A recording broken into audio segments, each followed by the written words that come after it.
So that is a quote that I actually have up in my spare bedroom. And I kind of wanted to talk about why the butterfly is so important to me. I actually was given a homework assignment from my therapist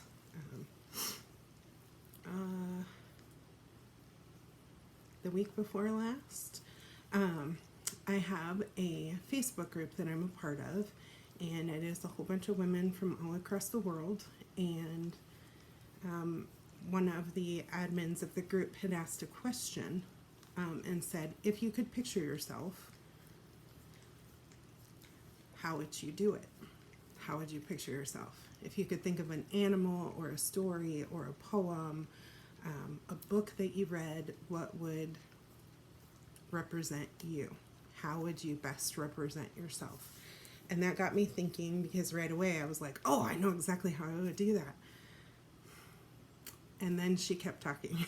And she said, okay, if you think about it, then as you are picturing that, as you are talking about it and discussing it, then you'll see how that aligns with your purpose. And I discussed that with my therapist. I do see a therapist. I see her weekly. I am so incredibly thankful for my therapist. She has literally been a lifesaver for me. After my surgery in 2018, when I had a stent put in my brain, that surgery seemed to kind of flip everything upside down for me. Sorry if I get emotional, it's gonna happen. But that surgery flipped everything upside down for me. I flew back from Hershey, Pennsylvania, and thought that I ended up getting a blood clot in my leg. I have had blood clots before, and knowing that with having surgery and then flying shortly after, a blood clot is a concern. However, I went to the ER, and it was determined that I did not have a blood clot at that time, and I was on blood thinners, so there's no way possible that a blood clot could have formed, even if that was the case. But after the stent had been applied, I had some really big hurdles to overcome. I would say after the first week I was back, I ended up having blackout spells. I would get up from my couch and walk to the bathroom, and I would get so dizzy and everything would just go completely black. Most of the time I could catch myself so that I wouldn't fall. One morning I wasn't that lucky, and I actually fell face first on my floor. I have laminate flooring, so I literally fell face first here and hit my glasses, totally bent them, hit my shoulder on the floor as well, had a big bruise right here, had a big old black eye. It was a hard fall. It was very, very hard. I hit very hard, and it was very scary because I do live alone. I do have my dogs, which Charlie is sitting over here giving me kisses on my arm at the moment. So I do have my dogs here, but I didn't think anything of it and just kept going on with how things were. I did go in the next morning to check to make sure everything was okay with my shunt that I had, and to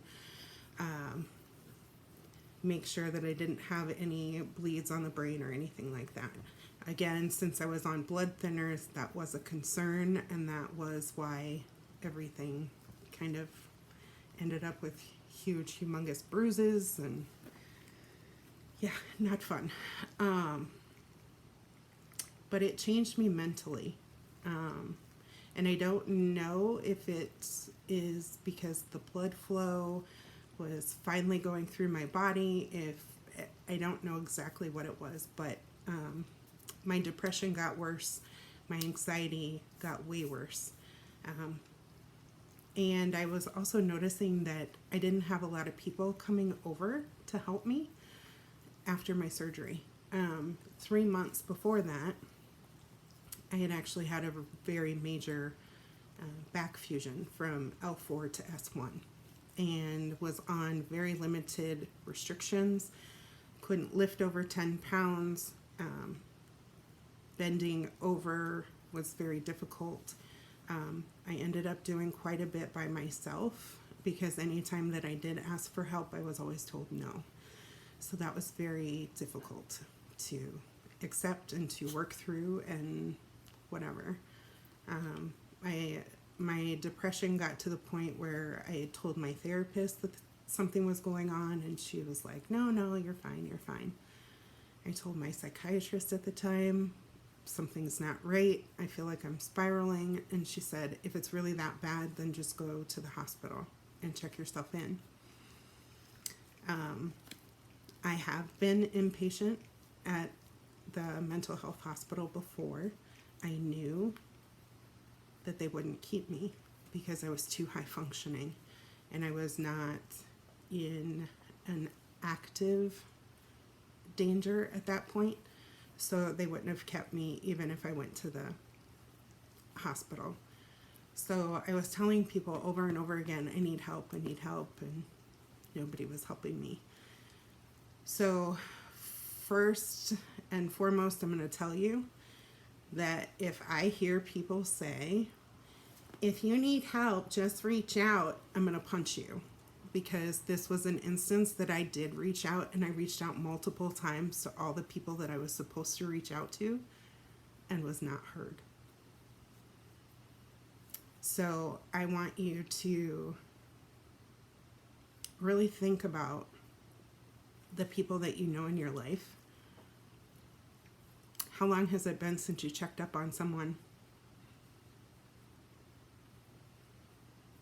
And has someone asked you for help recently and you told them no? Because that could have been them reaching out to you for help. Mental health is something that I am going to be more and more vocal about because it needs to be spoken about a lot more. But it's also why the butterfly relates to me quite a bit. So going back to the butterfly, my therapist wanted me to, because I said, I relate to the butterfly, but how, like, seriously, like, what is the purpose of a butterfly besides, oh, it looks pretty?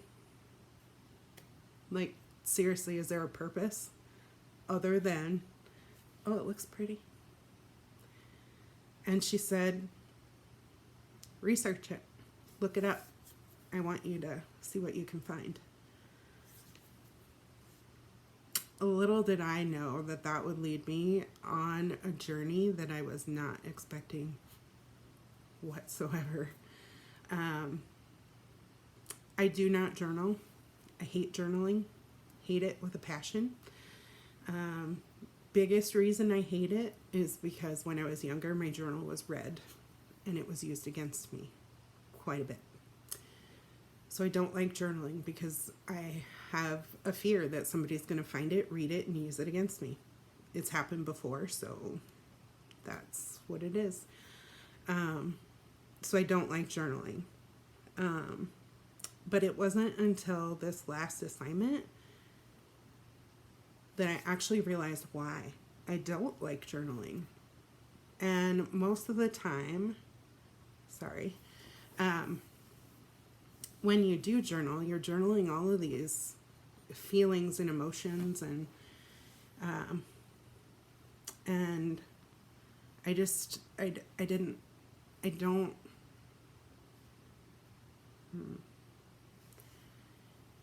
I don't like feeling that all over again. When I write and when I draw specifically, I kind of lose myself in that story writing. So anything that I write, I have like a little movie scene going on in my head. So if I'm writing down a negative experience, I'm literally reliving it over again. And there's usually no happy ending to it. So I don't like it. I just don't. But one thing that I found with doing this assignment is that it really impacted me in a big way. So I actually just picked up a notebook that I had lying around for this assignment, which happened to be this notebook. It says, "With brave wings she flies." So of course I'm going to look up everything about what is the purpose of a butterfly and write it down in a butterfly notebook. Totally wasn't planned, but it's what happened. I'm just going to say it was a God thing, it was a universe thing, whatever, that led me down that path. I continued as I was looking through all of this stuff. I wrote 16 pages of notes about the butterfly and its importance. So that was huge. But things that I learned, a butterfly has a very important purpose. Very, very important purpose. And I don't know if you have heard the, there's a poem or a story about a man that sees a butterfly coming out of the cocoon, and he sees the butterfly struggling to get out, and it's been a couple minutes and the butterfly still hasn't come out yet, and so he's like, oh no, and he panics and he actually helps the butterfly come out of the cocoon. But the problem when that happens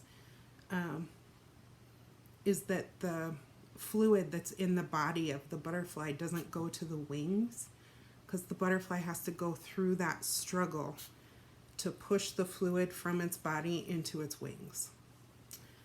So the body of the butterfly ended up staying really fat, and the wings were really small and wrinkly, and the butterfly ended up never being able to fly. So that has been something that has left an impression on me for a while, that a caterpillar is going to go through life and it's going to be what's thought of as ugly or not pretty or whatever, and then it'll eventually go into a butterfly or into a cocoon, and then from the cocoon it needs to have that struggle into becoming the butterfly, and then it can fly away and be free. And but I didn't realize the importance of the butterfly. It's a very miraculous thing, in my opinion. And I think I'll go into it a little bit more, if you don't mind. If you're not interested, go ahead and click off, and I'll see you later. But one of the things that I learned about a butterfly is that butterflies actually help pollinate, just the same as bees do. And they're actually the third most important insect in populating flowers. So it's not just bees and wasps that do it, but also butterflies and flies. So they're in the top 3. So without butterflies, there actually would be specific flowers that would never grow, because they wouldn't have their pollen spread. They wouldn't be pollinated because the butterflies wouldn't be around. Another thing that I did learn about butterflies as well is that they actually are the only insect that are covered in scales, which I thought, what? But being covered in scales actually allows for light to reflect off of them. So that's how you're going to get the varied colors in a butterfly as well. So I actually have this butterfly. Sorry for the glare. You're gonna get a big glare from it. I apologize. But this is a swallowtail. And then this other one that I have, and I apologize for the glare, you're gonna see a glare. This one is the blue morpho. And this one is actually a moth, it's not a butterfly. But, and both of those are actually real specimens that I had actually purchased at the butterfly house here in town. But the scales allow for a couple of different things, but one of the things that it allows for is for it to escape from predators. It will actually shed scales so that it can get away. And it's the one thing that keeps it safe. So you will see butterflies that have the tattered wings and the broken parts off of their wings. It just means that they got away from a predator that was trying to kill them. So I thought that was pretty cool. And in my life, I've had a couple of different situations that I've had to get away from. And I have a couple of different butterfly tattoos, but the main butterfly tattoo that I have is actually on my back. And that one was just recently, within the last year, cut into multiple times. So the butterfly's wings are actually split, and that was hard for me to deal with because the butterfly tattoo meant a lot to me. It showed for my back fusion. The doctor actually cut straight down the middle of the butterfly and then pieced it back together so perfectly that it didn't even look like I had surgery on it. And then when I had these last couple surgeries, the doctor didn't take as much time and as much care into it, and so now you can tell that I've had surgery on it. So that was a little difficult, but yeah, so I think we need to think of ourselves a little bit more resilient and a little bit more hefty in our purpose, because when I would relate to who I am as a specific thing, the very first thing I pictured was a butterfly, because it's been through this whole life cycle of one thing, and then it changed and went through this metamorphosis and became something else and became so beautiful. And there have been struggles along the way, and I kind of feel that that's my life in a nutshell. As a caterpillar, things weren't all beautiful things to look at. They just weren't. I grew up in a very abusive home. Whether or not people will believe it or not, it is what it is. I ended up in foster care at 14. So all throughout high school, I was in a foster home. I was not in my biological home. My mom has schizophrenia. She tried to kill herself 5 times my 8th grade year. I do have an older brother. He doesn't remember a lot of this stuff. I don't know how, but he doesn't. Then when I moved to college, I was kicked out of the foster home and told that I was never allowed to be back in. I was never allowed to come back ever again, because I apparently did something wrong by putting my own health first. And then my medical stuff started. And then it was going to this doctor or that doctor and trying to get this doctor to believe what I was feeling, or trying to get that doctor to understand how I was feeling or the pain that I was going through. And so it was rough. It's been rough. Hasn't been easy. And I thought, okay, I've been through the caterpillar stage. I got out of that. I've been through the chrysalis stage. I got out of that, right? And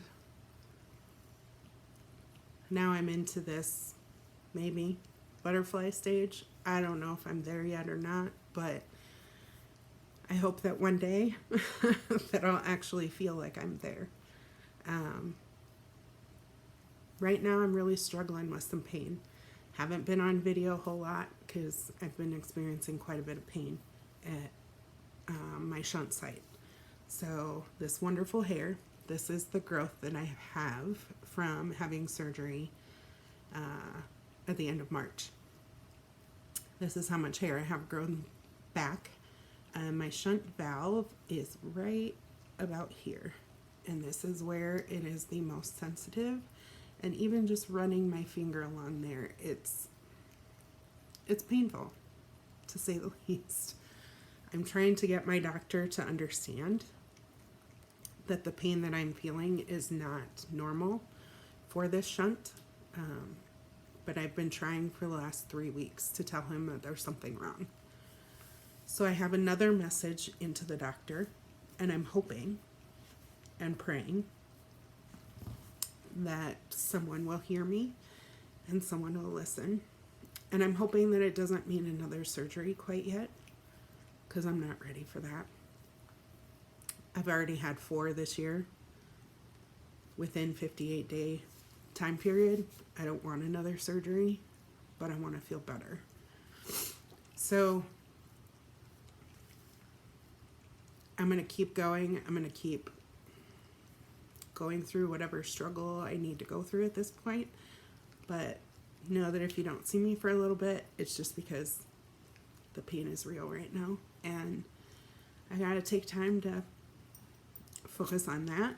But I am going to try and get a couple of crafty projects done. I have some thank you cards that I want to do. I have a couple of challenges that I want to do. So I'm going to try my best to get some stuff done and get some shares out to you as well. And I'm also trying to figure out how to do a setup so that I can show you how I do some flower decorating. I have a couple of different flower arrangements where I've taken the florals from Dollar Tree, actually. I go through and I am meticulous about which flowers I pick from Dollar Tree, and have put them in a couple of vases, couple of arrangements that I have really grown to love. So I would like to share kind of how I do that, but I have to figure out how I'm going to do the setup so you can see everything that I do. Yeah, so thank you so much for watching. I challenge you to think about if you could describe yourself to someone through an image, a story, a poem, how would you do it? So that's my question to you.